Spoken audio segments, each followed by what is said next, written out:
So you are about to be angry, your day possibly ruined, but someone spread this mind poison to me, and now it is my job to spread it to you. And that is because, according to Fox News 13 Utah, cranberry and pickle pie is a thing that exists, which I don't know how to explain why, but it feels like a hate crime somehow. And understand, I say this as the man that did try watermelon and mustard. This should not exist. In addition to people memeing about this, there were a lot of responses from people that said they were from Utah. Many people saying, I've lived here for so long, I've never seen this. But then others saying things like, no, my grandma makes it, it's a thing. Which I say, your grandma's probably lovely, but maybe we get rid of her. So yeah, that's a thing. But hey, welcome back to the Philip DeFranco Show. Hit that like button if you want cranberry pickle pie to be in the trash forever. And actually, just right before we jump into it, one last quick reminder. If you want to get an awesome present for yourself, someone you care about, or you just need to do something on your phone to avoid conversations with your family this Thanksgiving, head on over to beautifulbastard.com. Get in on the exclusive Beautiful Bastard Drop. Amazing lineup this year. All of this awesome can be yours right now, but it's all going away in a few days, so hit it.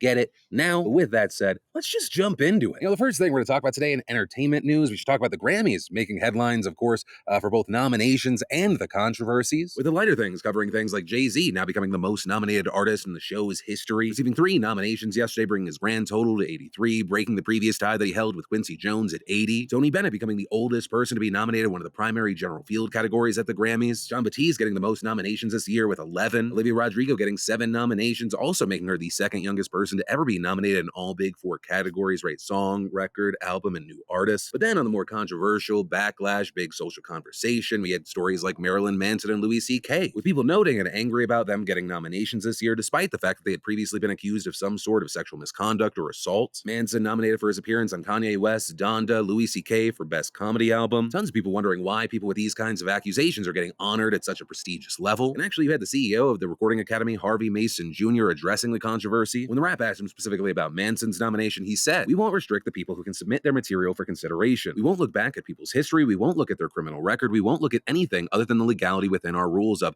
is this recording for this work eligible based on date and other criteria? If it is, they can submit for consideration." Then also adding, "What we will control is our stages, our shows, our events, our red carpets. We'll take a look at anyone who is asking to be a part of that, asking to be in attendance, and we'll make our decisions at that point. But we're not going to be in the business of restricting people from submitting their work for our voters to decide on." It's also worth noting that that is not where the controversy ends, with there being a big conversation happening on social media about Dave Chappelle getting nominated right after facing his massive controversy, but also you have people noting that it's not the special The Closer that's been nominated, but rather the special 846, which of course was Chappelle's quickly turned around special after the George Floyd murder. But honestly, all of this sparked so many different threads of conversations and debates, it's hard to just kind of pinpoint on one. So I do want to pass the question off to you. What are your thoughts regarding any of this? One, separate from if cancel culture should be a thing or not, is cancel culture even real for artists and comedians? I saw one comedian, Daniel Sloss, recently who argued that there's really not such a thing as cancel culture for comedians. It's essentially like getting free press. But all these people who maybe never knew who you were or weren't going to go watch your special are like, oh, well, what did that guy say? And all the people that wouldn't have watched you in the first place, they go, oh, fuck that guy. And then all of a sudden, all the people that go, hey, I like what he's saying, now they have new followers. But also, separate from that, what are your thoughts around Harvey Mason Jr., whose argument is essentially we have to separate the artist from the art, which when it comes to celebrities and musicians especially, not a new argument, but a resurfacing of that argument. But main thing here, I'd love to know your thoughts in those comments down below. And then let's definitely talk about this news that touches on business, the future of commerce, shopping, and all of that kind of merging with what you already know on social media. Right, so the big latest news is that Twitter is hosting its first shopping live stream on November 28th at 7 p.m. Eastern, which will make it the latest social media platform to embrace this trend of combining shopping and streaming. It's called the Cyber Deals Sunday Stream. It's a collaboration with Walmart, and it's going to be hosted by musician turned social media star Jason Derulo.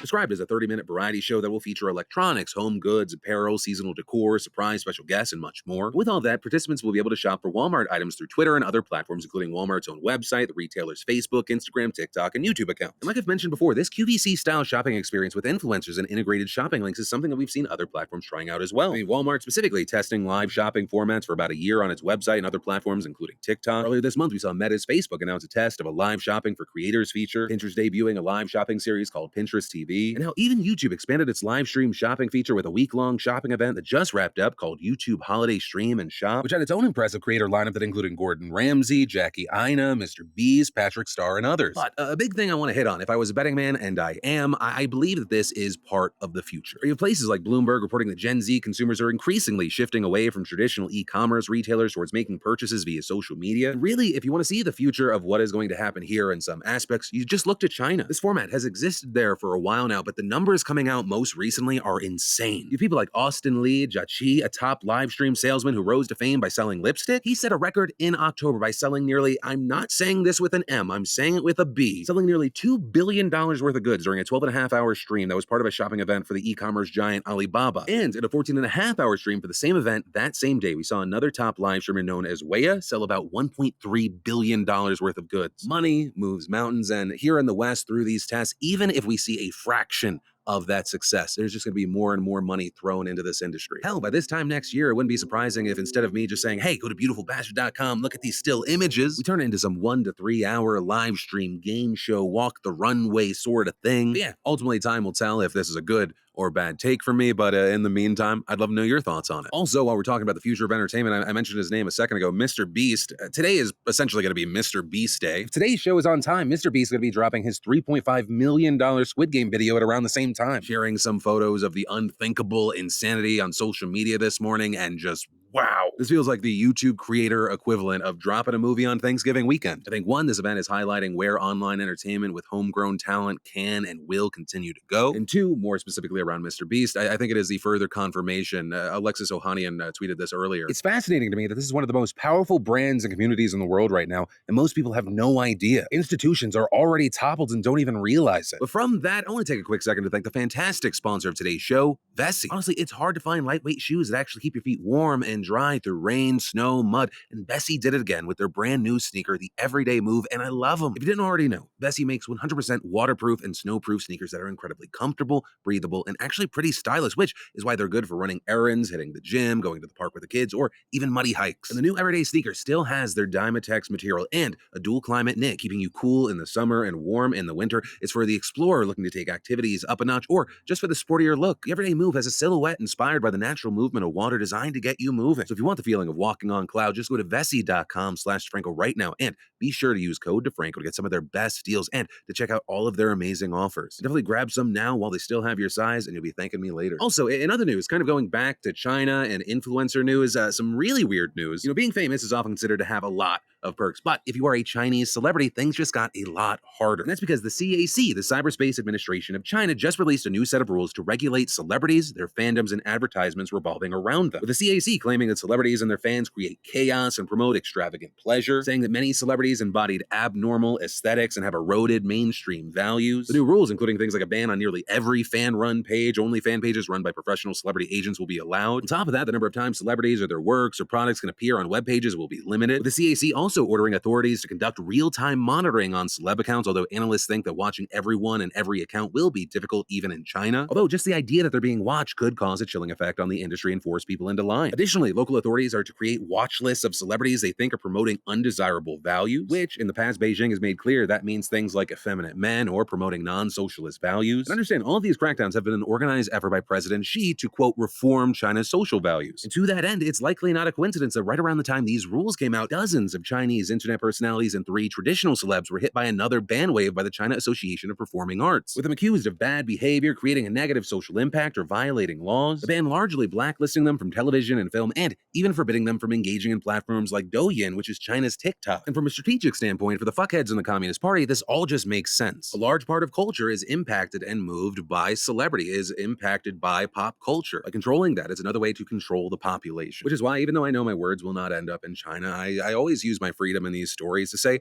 fuck the Chinese Communist Party and Xi, you Winnie the Pooh looking piece of shit. And then we have to talk about how a federal jury in Cleveland yesterday agreed to 3 of the country's biggest pharmacy chains. We're talking CVS Health, Walgreens, and Walmart are all responsible for contributing to the opioid crisis in 2 Ohio counties. And notably, this is the first time that the retail arm of the drug industry has been held accountable for opioid overdoses and deaths. Right, previously, we've mainly only talked about Purdue Pharma and Johnson & Johnson, which actually just escaped opioid fines in Oklahoma earlier this month. And in addition to that, this is also the first time we've seen a jury voting in a major opioid lawsuit. So in the wake of that big J&J loss, many plaintiffs in thousands of similar lawsuits all across the country are seeing this as an optimistic sign, especially since most of them are using the same argument, that either opioid manufacturers or retailers created a public nuisance by turning a blind eye to countless red flags that ultimately harmed communities by creating a deadly public health crisis. However, unsurprisingly, all 3 chains have promised to appeal this verdict, and there is precedent to think that this decision could be overturned. For example, that J&J lawsuit that I mentioned a moment ago, they successfully used the public nuisance argument in lower courts, but But during an appeal, the Oklahoma Supreme Court thought that the plaintiff's argument was too broad. That said, every state has different public nuisance laws, so there may not be a clear-cut answer as to what actually happens with all these cases. But what we do know here is that the judge overseeing the Ohio trial will make a determination on how much these companies must pay after additional hearings in the spring. And given that the retail arm has largely avoided settling, it's going to be very interesting to see how much they're faulted here and if they decide in the future that settling is the safer option than going to trial. And then we should talk about a massive update around that deadly Charlottesville Unite the Right rally that happened back in 2017. And that is because a jury has now found that its organizers are responsible for the disaster, agreeing that more than a dozen of the nation's most prominent white supremacists and hate groups conspired to intimidate, harass, or commit acts of violence during the event. As you might remember, the event began as a protest over the removal of a Confederate statue, but it quickly got out of hand. We saw things like white supremacists walking around carrying torches while chanting things like "White Lives Matter" and "Jews will not replace us." Ultimately, one woman was even hit and killed by a neo-Nazi plowing a car through a crowd of counter-protesters. Notably, the driver of that car was also later convicted of murder for killing her. And all of that leads us to this lawsuit, and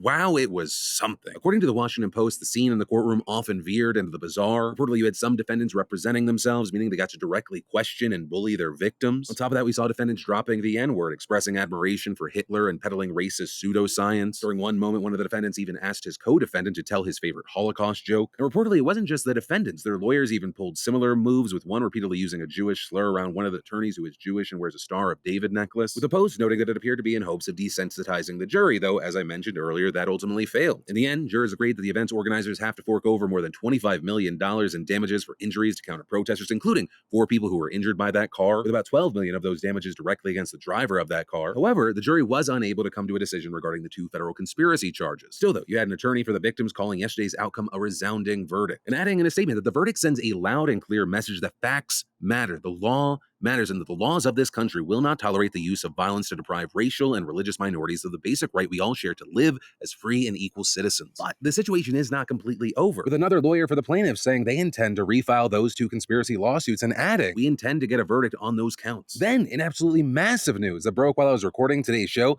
the 3 men who killed Ahmaud Arbery back in February of 2020 have now been found guilty of felony murder. They, of course, had tried to claim self-defense under an old Civil War-era citizen's arrest statute. There's been a long road to this verdict. As you might remember, they were initially not arrested for his murder until a video of Arbery's killing was uploaded to the internet in May of last year. And honestly, if it wasn't for that video, justice likely would not have been served today. And more specifically, Travis McMichael was convicted of malice murder, felony murder, aggravated assault, false imprisonment, and criminal attempt to commit a felony. Gregory McMichael was found guilty of all but that count of malice murder, and then William Bryan Jr. was convicted on 6 of 9 charges. All now face up to life in prison, though notably, on top of all of that, all 3 still face federal hate crime charges. Well, there's so many different things stemming from, when this horrible thing happened that stick out in my mind. One of those will definitely be when Travis McMichael was found guilty. We, the jury, find the defendant, Travis McMichael, guilty.